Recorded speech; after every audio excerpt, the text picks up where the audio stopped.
De la colección Quirogamonte, una colección que se ha visto en muchísimos lugares de España, vamos a elegir dos de los objetos más preciados. No sé si tendrá más ejemplares de los dos juguetes de los que vamos a hablar con uno de los cotitulares de la colección, como es José Antonio Quiroga. José Antonio, buenas tardes.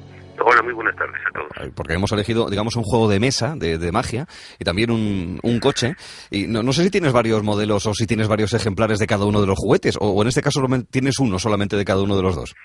No, efectivamente tenemos varios modelos diferentes que salieron tanto de la magia borrás desde el año 1933, que salió el primer modelo, hasta igualmente hablar del tiburón payá en las diferentes versiones. Pues efectivamente contamos con más de un ejemplar diferente, ¿no?, dentro de nuestra colección. Mira, pues nos ponemos un poco a tono primero con el coche. Bueno, este es el motor del tiburón 1.1, ¿vale? Escala 1.1, es decir, es el de verdad. El de juguete no, es una escala bastante menor, pero tiene características técnicas muy destacables, ¿verdad, José Antonio? Sí, efectivamente, tenemos que tener en cuenta que en el año 1949, por primera vez en este país, es cuando existe la primera máquina de inyectar plástico que sirve para realizar juguetes. Esto supuso una revolución hasta el momento desconocida, ya que tenemos que tener en cuenta que en los años 30 el principal material predominante era la hojalata y en los 40 era la madera. En los años 50, una vez que se instauró esta máquina, fue lo que permitió, entre otras cosas, pues el realizar las muñecas por primera vez de plástico, el realizar los indios y los soldados que todos conocimos, los indios y los vaqueros también igualmente del mismo material, y por supuesto ya a principios de los años 60 el empezar a realizar con este material, incorporando por primera vez algunos componentes eléctricos, pues coches como el que vamos a hablar hoy, ¿no?, el Citroën Tiburón Payá. Así es, que es su principal característica, aparte de lo que es la réplica de uno de los coches que todos recordamos. DS lo llaman en Francia, bueno, es que se llamaba así DS, pero que todos aquí conocíamos como tiburón. De plástico rígido. Sí, plástico rígido, efectivamente. Fue un plástico que primero era endeble, que es por lo que se llamaba un poco rígido, y luego ya se fue perfeccionando con el tiempo, ¿no? Hay que destacar entre las anécdotas de la época que el primer ejemplar, una vez que salió en el año 1964 de la fábrica de Payá en Ibi, en Alicante, se llevó al Pardo y se le regaló a Franco, que todavía en las fotos del momento se veía cómo se le hacía entrega, en este caso al nieto de Franco, del mismo nombre, a Francisco Franco, a Francis, le hacían entrega del mismo tiburón Citroën Payá, presentándole un poco pues lo que iba a ser el coche más vendido del año 1964, ¿no? Tú fíjate, teledirigido pero con cable, claro.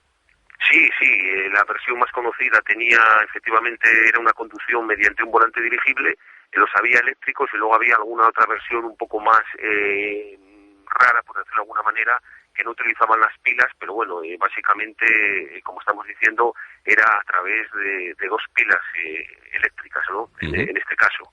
Y luego también hay que recordar la época en que coincide con los años de la televisión, como hemos dicho en otros programas, y fue uno de los anuncios más famosos, lo de Citroën Tiburón Payá para cada niño, ¿no? Al igual que hablábamos de la muñeca Nancy con las cuando decíamos que las muñecas de famosas se dirigen al portal, fue la televisión la que hizo que fuera uno de los juguetes, como decimos, más conocidos en la década de los años 60, ¿no? Sí, en la generación del baby boom. Normal. Y otro anuncio. Mafia Borrás.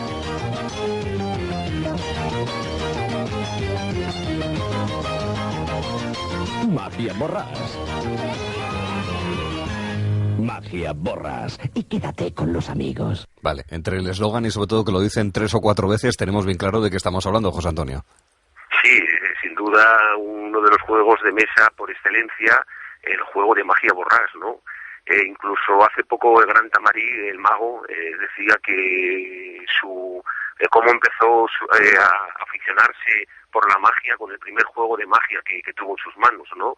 Hablamos pues de la empresa Borrás, creada en 1894 en Calella, en Barcelona, y al poco tiempo de trasladarse a Mataró, pues bueno, fue cuando empezó a realizar aquel fraile higrómetro de cartón que era un predictor del tiempo, que muchos todavía recordaremos, ¿no? y posteriormente el Zotropo hasta al final construir juegos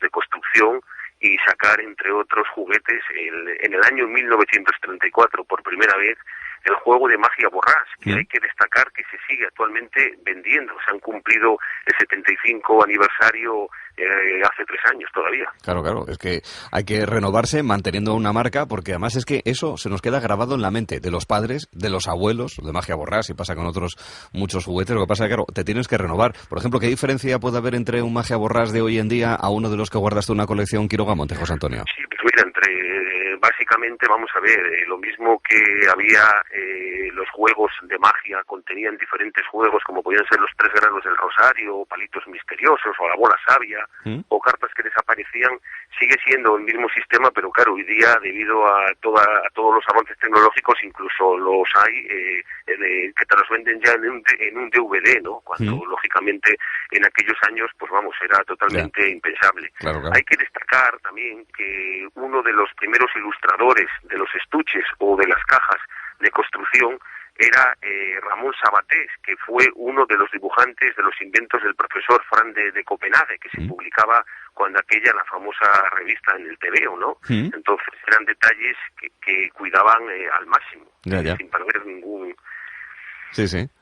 Claro, para que la cosa fuese totalmente fidedigna. ¿Tú juegas con estos, o dejas jugar con estos juguetes que tú tienes, o solamente son para la colección, José Antonio? No, cuando tenemos alguna vez algo de tiempo, cada vez más raro, pues sí, por lo menos siempre gusta pues leer, siempre estaban acompañados de su libro de instrucciones, y es pues curioso cómo, empezando por la varita mágica, como no podía faltar a cualquier mago que se inicie en los juegos, pues como con todos los complementos de la época, el ingenio y la creatividad en aquella época nuestra de los años 30 superaba con creces la imaginación superaba en este caso a las casas de fabricación que había, ¿no? Sin duda alguna, ¿no? También se puede destacar de la Magia Borràs que hoy día ha sido fusionada no hace muchos años con Educa, y que siguen fabricando juegos, siguen fabricando ilusiones, y que es el principal fabricante de Europa en la actualidad. O sea que estamos hablando de una empresa que, como decíamos anteriormente, desde 1894 sigue en pleno apogeo, ¿no? Pues nada, los juguetes de la colección Quiroga Monte, en este caso el Tiburón DS, teledirigido, y la Magia Borràs. Seguiremos hablando de ello para tener más recuerdos. José Antonio, un abrazo, hasta luego. Un abrazo a todos. Hasta luego. Un saludo. Gracias.